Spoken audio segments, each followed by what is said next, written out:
ভারতের রাজধানী দিল্লি এখন উত্তপ্ত এক রণক্ষেত্র। ককরোচ জনতা পার্টি বা সিজেপির চলমান আন্দোলন ঘিরে নতুন করে ছড়িয়ে পড়েছে তীব্র হিংসা ও উত্তেজনা।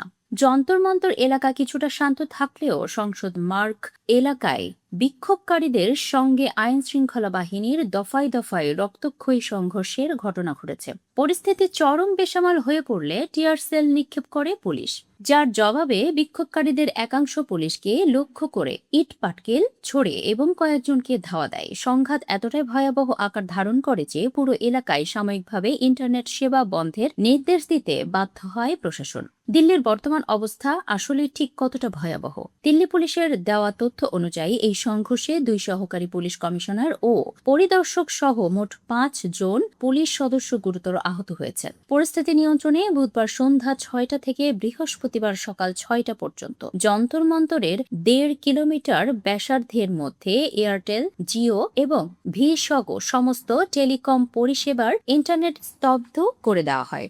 আন্দোলন যেন হাতছাড়া না হয়ে যায় তাই এক আন্দোলনকারী স্বেচ্ছাসেবককে লাউড স্পিকার লাগানো পুলিশ বাসে ঘুরিয়ে মাইকিং করানো হয়, যাতে কেউ ইটপাটকেল না ছড়ে এবং শান্তিপূর্ণ আন্দোলন বজায় রাখে। দিল্লির এই উত্তপ্ত পরিস্থিতির ঘি ঢেলেছে সাম্প্রতিক রাজনৈতিক গ্রেফতারি। প্রধানমন্ত্রীর বাসভবনের সামনে অবস্থান কর্মসূচি পালনের সময় কংগ্রেস নেতা রাহুল গান্ধী, প্রিয়াঙ্কা গান্ধী এবং সমাজবাদী পার্টি প্রধান অখিলেশ যাদবকে আটক করে পুলিশ।